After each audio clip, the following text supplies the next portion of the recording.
Hey! Ta hotel si kwa millennia. Ni tole fi 12 September. Ya like honest, Seiram Music. Le music concert wele Chicken Man. Yo, kwe me mava. Ta he me va Chicken Man, he me va perform for beten. Ya oje mama malai. So the next day, which is 13th September, ma sera ko ba sogli yam nuka sogli walk. Miato etezabete ole dudu bete ni me va polo epekeme. Seiram Music fe wona he me vale ho ye na me no asogli walk enu. Ya ko nye me va dure asogli walk enu ko ba sogli walk. Anyway, nu ihe me kpola azonle we for ke ho wo wenye be. Si ihe me kpo be ho gbo me loloyin, ho loloyin. Dokumenya bo nose be we health work yakola. Amesia ma do egbo me beta pozi pim. Mi atonyi me dova asogli work kwa. Me ba tu le bankwe EP fimi kwa. O, ami bete kwe kia. O me sogbo re. Me bia me re church na me o sogbo kra mi ta last year kra me sogbo ne ma. E bia se me nu kata ha. O be hotel la azonle ko me velo si. Te yuru le fofona health work eta me gro meten dona le health work te yuru gbe o ton dona. E be well, kemi an omo kpona te yuru de. Ka ko be feke me o do ima, e be no problem. Ta o dura blojilo asogli work ya o dura bloji ho we dey kele anyen to kra be va le flanga. Wo ho we dey, me temi le me ho we dey no ponye ba foko me len me do ni ka me nya bioro ata ko me do ni ka polo. Me wo for akonye the next day which is 14th of September.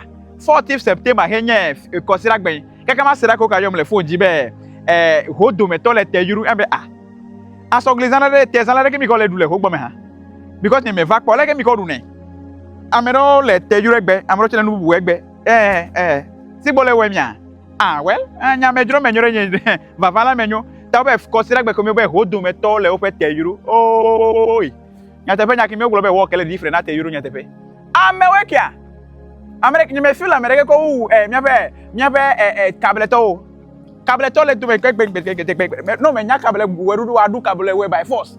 Gagende ka me pole te yuru na ho do me to wenje be. Mia we be yo le te yuru te wuli ka mi ko de bi beta be.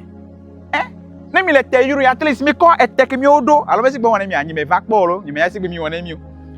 Me ko bo wo o mash the yam, ete ko close ko dereta me ko de vi o ko dereta. E ki mi ananse vadu le ananse the nal of idiots. You are vadu.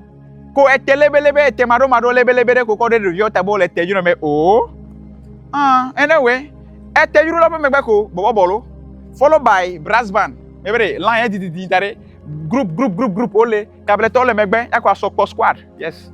Asokpo squad le megbe. Asokpo squad ni me ahaka mi o ko band e cover. Ola sokpo kwedu ko no po boys o me be 26 Kenya sogli to pe te yuru me le fuma costume me te mi ano me asokpo me te mi adu le street aji. Semirare. Ye health le ko te yuru la ho wo. E ka ma ko check o zip code me ko de vire ko ke do zip code fa fokpa. Ya chele asokpo group me afokpa kere me zip code fa fokpa ke wa.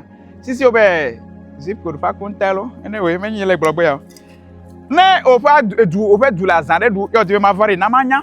Ne chi ma fa ne ma pa nu tepe na ma china du ko. Semirare good. Everybody go and sit down.